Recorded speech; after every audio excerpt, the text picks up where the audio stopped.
عباد الرحمن جو خدا کے بندے ہیں ان کی پہلی صفت یہ ہے کہ وہ تواضع انکساری کے ساتھ چلتے ہیں، تکبر و غرور سے ان کا کوئی تعلق نہیں۔ تو پہلی صفت خدا کے بندوں کی تواضع و انکساری ہے، اپنے کو کمتر اور پستر سمجھنا ہے۔ دوسری صفت کیا ہے؟ کہا کہ وَإِذَا خَاطَبَهُمُ الْجَاهِلُونَ قَالُوا سَلَامًا، جب جاہل ان سے مخاطب ہوتے ہیں، بے ادبی کرتے ہیں، بدتمیزی کرتے ہیں، وہ قالوا سلاما، وہ سلام کر کے گزر جاتے ہیں۔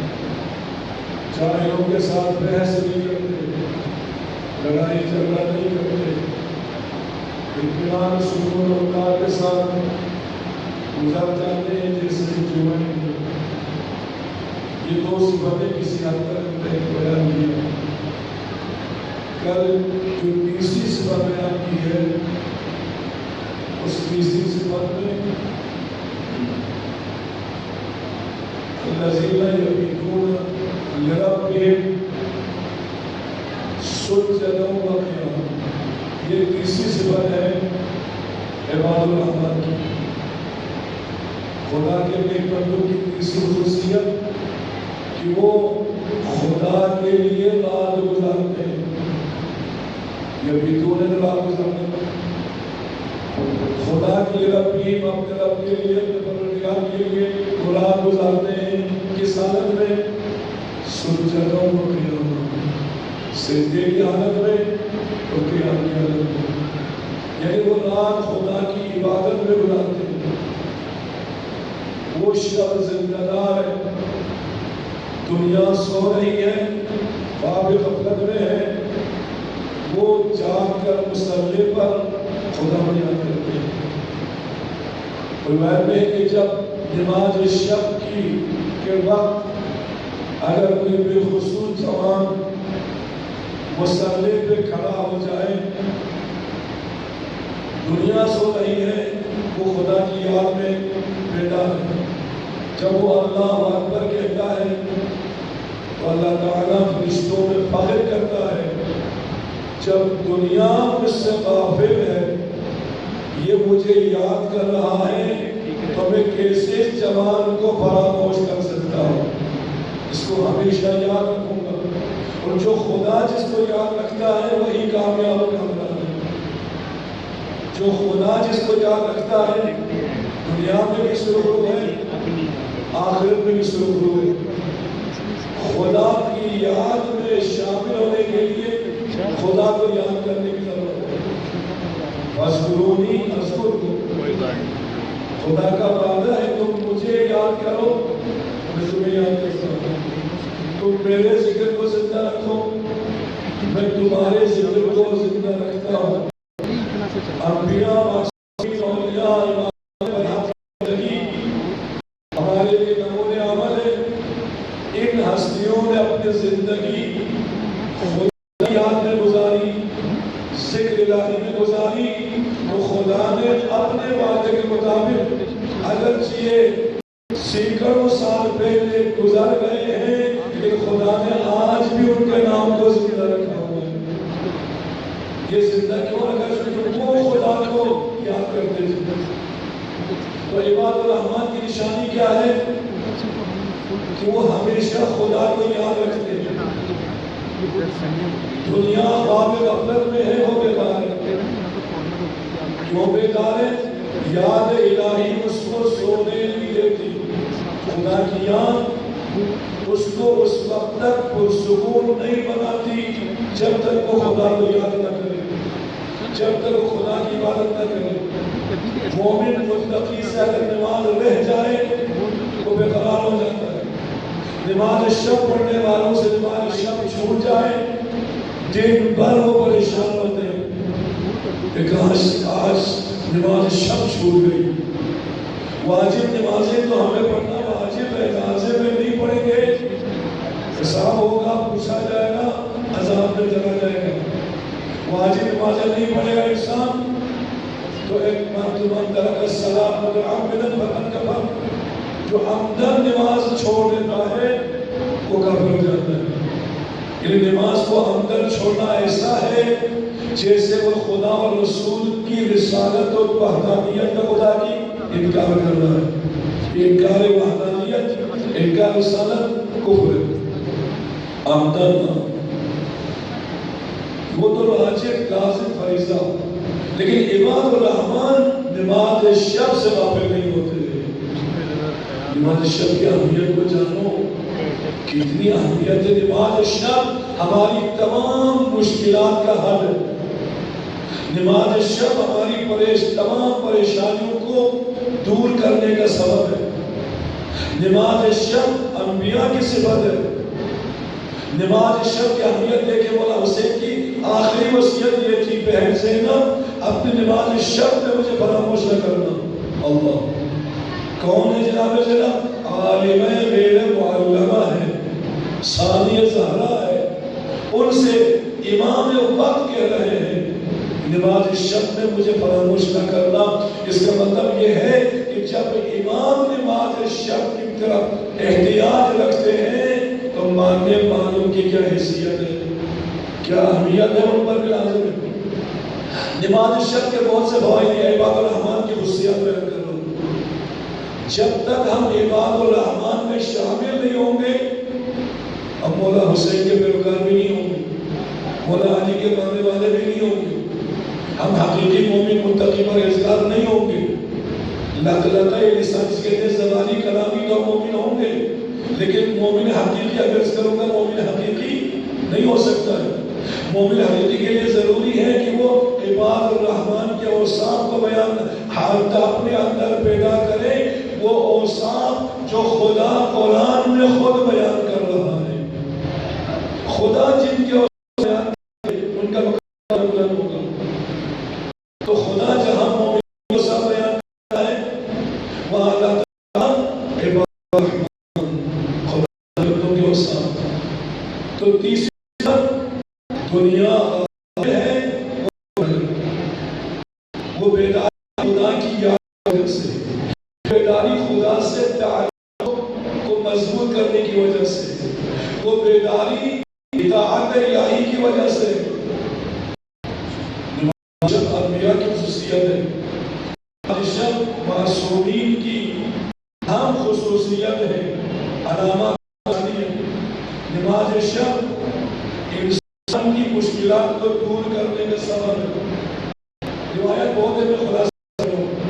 نماز شب انسان کو قبر میں جب پہنچتا ہے، انسان قبر میں تاریکی مدد کچھ دیر بتی چلی جائے، کتنے برس قبر میں ہمیشہ تیرا، لیکن جو نماز شب پڑھتا ہے قبر میں پہنچنے سے پہلے اللہ تعالیٰ نماز شب کو اس کی قبر کے لیے روشن چراغ بنا، قبر روشن ہو جائے۔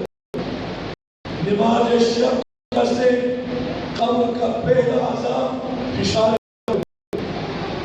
کی آپس میں ٹکراتی ہے، اندر کی کیا حالت ہوئی علماء میں دور بیٹھے میں نہیں دیکھی، لیکن وہ ہے کہ اس کا نام اس کے پاؤں کے ناخنوں سے نکلتے ہیں۔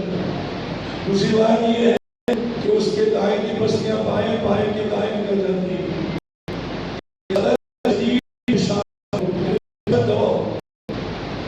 جو نماز پڑھتا ہے جوانوں کے لیے ہر انسان میں کامیاب ہو جائے۔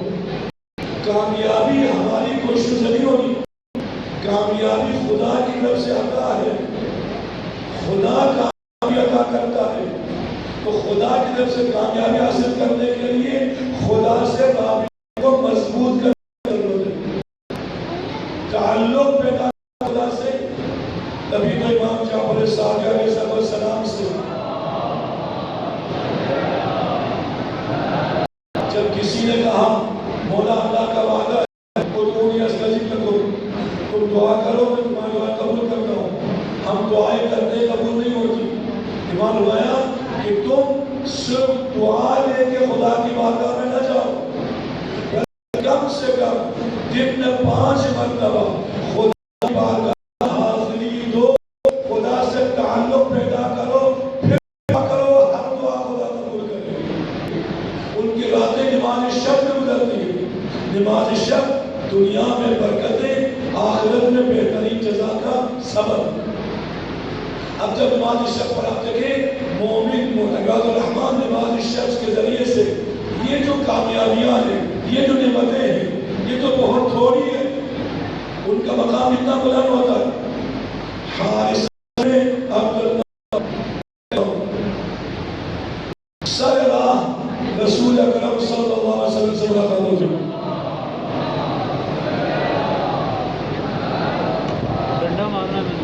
رسول اللہ جانتے تھے یہ جوان انصاری ہے، اور جہاں جوان انصاری ہو نیک ہو خود رسول اللہ سلام کرتے تھے، ملتے تھے، اگر نہ آئے تو ملاقات کے لیے جاتے تھے۔ یہ آپ کی زندگی کی خصوصیات میں سے ہے۔ تو آپ نے اس کا حال پوچھا، سلام دعا کے بعد، جوان تیرا حال کیا ہے؟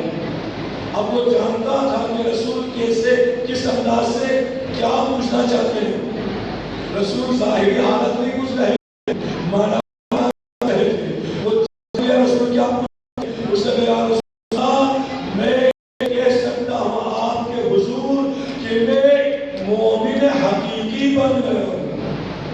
حقیقی مومن، میں مومن حقیقی ہوں۔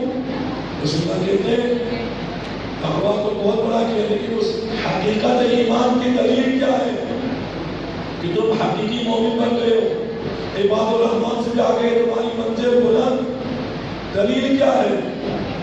وہ کہتا ہے رسول اللہ پہلی بات، پہلی چیز سنیں عباد الرحمن کے رسول صاحب، پہلی چیز یہ ہے کہ میرے دل میں دنیا محبت نہیں ہے، میں دنیا سے رغبت نہیں کرتا، خواہش نہیں کرتا، چاہے دنیا میرے پیچھے پیچھے گھومے، میں دنیا پر توجہ نہیں دیتا۔ جو دنیا کے پیچھے ہے دنیا اس سے دور بھاگتی ہے، اور جو دنیا سے کے پیچھے پڑے دنیا دور ہو جاتی ہے، اور جو دنیا سے بھاگے دنیا کو اس کے پیچھے پڑ جاتی ہے۔ اس عمر کہتا ہے زندگی کتنی مرتبہ دنیا ہی پڑا کرتا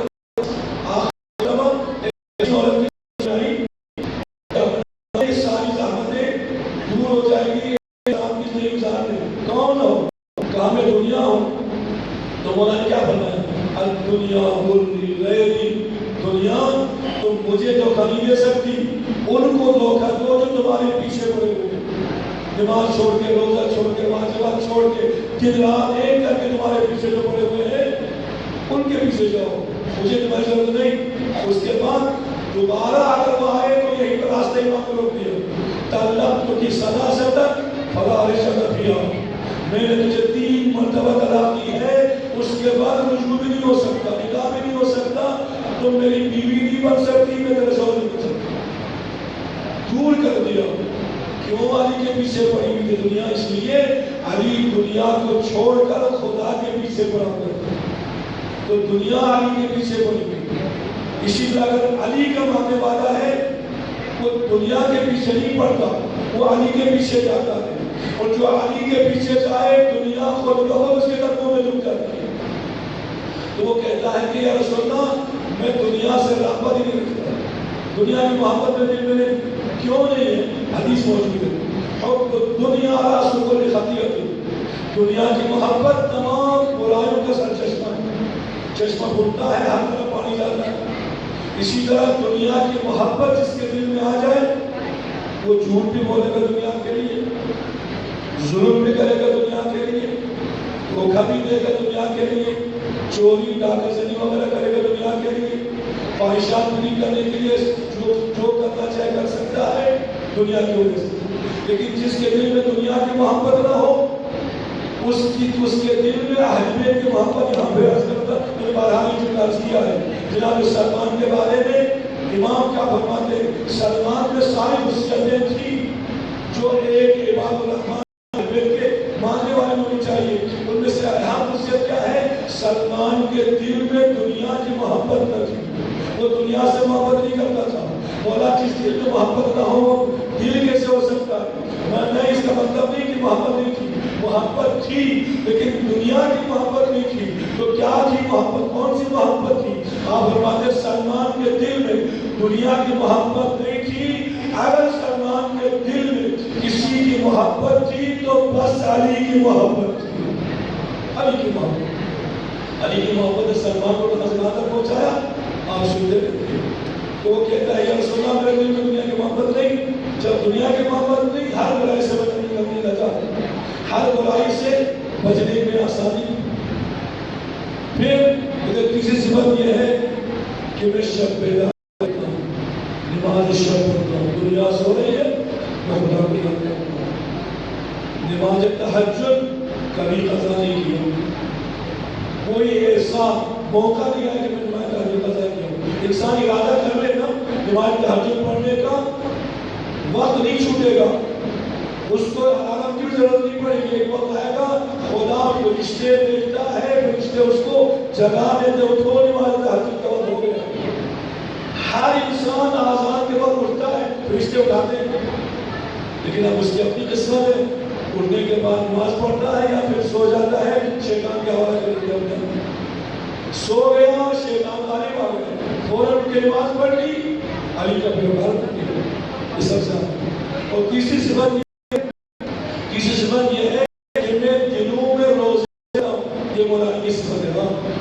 مولا کہتے ہیں کہ دنوں میں روزے رکھنا، سخت گرمیوں میں تلوار سے جہاد کرنا اور ہزار رکعتیں پڑھنا، ستاروں گوا لینا. علی نے تمہیں نکلتے ہوئے دیکھا ہے، اٹھتے ہوئے بھی دیکھا ہے، لیکن تم نے علی کو سوتے ہوئے نہیں دیکھا. شب کے دن یہ اللہ الرحمن.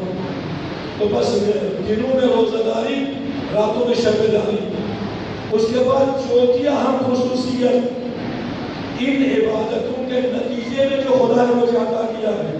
اب رسول سن رہے ہیں، حادثہ بیان کر رہا ہے، اور جس کی رسول تصدیق کرے وہی ایسے جیسے رسول نے خود حدیث بیان فرمائی ہے. اس کو تقریر معصوم کہتے ہیں. علماء کہتے ہیں رسول سن رہے ہیں وہ بیان کر رہا ہے. وہ کہتے ہیں رسول اللہ میں جب بھی آنکھیں بند کر لیتا ہوں میں عرش الہی کا نظارہ کرتا ہوں. ابھی حال ہی میں آیت اللہ بہجت کے بارے میں جو کہ صاحب کرامات تھے، نماز میں روتے تھے اور آپ کے رخسار پہ غرب ہو گیا تھا رو رو کر. اس لیے کہ میں گنہگار بندہ ہوں، حقیر ہوں، تو رب عظیم میں تیرے سامنے میں کیسے کروں. اور جب آخری ایام آئے ایک ہفتہ مکمل وہ زمین پہ نہیں دیکھا، اوپر دیکھنے لگا. کیوں کیا دیکھتے ہو؟ کہتے ہیں کہ میں زمین پہ کیوں دیکھوں، اوپر دیکھتا ہوں کہ خدا کی جنت کا نظارہ کر رہا ہوں. دو سال پہلے یہ رسول اللہ کے زمانے کا تھا. تو کہا کہ میں عرش الہی کا نظارہ کر رہا ہوں اور میں یہ بھی دیکھ رہا ہوں کہ قیامت کا میدان سج گیا ہے. خدا حساب و کتاب کے لیے فرشتے معین کیے، ہر ایک اپنا نام عمل لے کر روز محشر حاضر. اور میں یہ دیکھتا ہوں جن کے نام عمل دائیں ہاتھ میں آئے وہ حساب و کتاب کے بعد جنت میں گئے. اور جنت میں ایسی نعمتیں میں دیکھ رہا ہوں کہ میں ان جنتیوں میں شامل ہونے کے لیے مجھے راتوں کو نیند نہیں آتی، دنوں کو سکون نہیں ملتا. شامل ہونے کے لیے میں دن رات خدا کی عبادت کرتا ہوں، دن رات خدا کی رضایت کے لیے دنیا کی محبت کو دل سے نکال کر خدا کی محبت کو دل میں رکھتا ہوں، اسی لیے تاکہ جنتی میں شامل ہو جائے. اور دوسری طرف میں یہ بھی دیکھ رہا ہوں کہ جنہوں نے گناہ و معصیت کیا ہے، خدا کی نافرمانی کی ہے، جنہوں نے اپنی خواہشات کا عمل کیا ہے، قرآن و اہل بیت کی سیرت و احکامات کو ترک کیا، جوان ہوں میں ہوئی، جب بڑا ہو جائے گا تو پھر نماز شروع کر دیں گے. یہ جو کہتے ہیں نا کہ ابھی تو وقت نہیں ہے پھر کر دیں گے، شیطان کی عزت کرتا ہے. کوئی پتہ نہیں کل کا دن ملتا ہے کہ نہیں ملتا. آج کے دن کو غنیمت سمجھو، آج کے دن میں کوشش کرو کہ میں آج ایسے بدل جاؤں جیسے ایک دن میں کربلا میں ہور بدل گیا. بدلنا چاہیے. یہ آزادیت ہماری تبدیلی کے لیے، انقلاب روحانی کے لیے. اور جہنم کی آگ میں وہ جل رہے ہیں اور وہ چیخ و پکار اتنی ان کی بلند ہو رہی ہے، ان کی فریاد سن کر میں بیقرار ہو جاتا ہوں کہیں میں بھی جہنمیوں میں شامل نہ ہو جاؤں. جب اس نے یہ کہا رسول اللہ نے ایک فیصلہ دیا اس جوان کی اہمیت کو اجاگر کیا، کہا کہ فقط نور اللہ فی قلبہ نور الایمان، کہ اللہ تعالیٰ نے اس جوان کے دل میں ایمان کی روشنی کو منور کر دیا۔ رسول اللہ اس کے دل میں نور ایمان روشن ہو گیا، حقیقت ایمان واضح ہو گئی، تو پتہ چلا کہ جب عباد الرحمن بن جائے تو وہ جنت کو بھی دیکھ سکتا ہے، جہنم کا بھی نظارہ کر سکتا ہے، اپنے آپ کو خدا کی نگاہوں کے سامنے پاتا ہے، اپنے آپ کو رسول اللہ علیہ، چونکہ قرآن کہتا ہے تمہارے 9 گواہ ہیں، ان میں سے 3 گواہ کون سا ہے؟ فَقَدْ فَسَلَ اللَّهُ عَلَيْكُمْ وَرَسُولُهُ وَالْمُؤْمِنُونَ سَتُرَدُّونَ إِلَىٰ عَالِمِ الْغَيْبِ وَالشَّهَادَةِ۔ تم عمل کرو، ذرا سوچ سمجھ کے عمل کرو، 3 ہستیاں تمہارا عمل دیکھ رہی ہیں، ایک خدا دیکھ رہا ہے، ایک خدا کا رسول دیکھ رہا ہے، اور ایک مومنین دیکھ رہے ہیں۔ اب معصوم کہ وہ مومنین ہر مومن نہیں، وہ مومنین جو خدا اور رسول کے ساتھ لوگوں کے اعمال کو دیکھ رہے ہیں، وہ ہم امامان نے بتا رہے ہیں، ہم دیکھ رہے ہیں۔ اور نوجوانوں میں جو عباد الرحمن ہے وہ جناب قاسم ہے۔ قاسم کے پاس شہادت کے نام بنا، قاسم مولا حسن کا یتیم ہے۔ قاسم اپنی ماں کا سہارا ہے، لیکن تاریخ کربلا کا مطالعہ کیجیے، اس میں وہاں پر مرد ہی عباد الرحمن نہیں تھے، خواتین بھی عباد الرحمن میں شامل تھی۔ ان کا جگہ دیکھیں، ان کا حوصلہ صبر دیکھیں۔ ہر ماں یہ چاہتی ہے میرا بیٹا سلامت رہے، لیکن کربلا میں ہر ماں یہ چاہتی تھی میرا بیٹا پہلے قربان ہو۔ صبح سے عصر تک پروا اپنے قاسم کو دیکھ رہی ہے، قاسم کہاں جا رہا ہے؟ مسلح ہے قاسم، کبھی مولا حسین کے خیمے سے آگے رہ رہے ہیں، کبھی پیچھے آ رہے ہیں، اجازت لینے کی خواہش ہے لیکن اجازت نہیں ملتی ہے۔ اجازت مانگتے ہیں، بابا چچا اجازت دے کہ اپنی جان قربان کر دوں۔ امام کہتے قاسم کیا یہ جنگ کرنا تو بچوں کا کھیل سمجھتے ہو؟ اللہ امتحان لے رہے امام عباد الرحمن کا، یہ بچوں کا کھیل نہیں ہے، اس کو تم کیا سمجھتے ہو؟ تو امام نے بچے سوال کیا،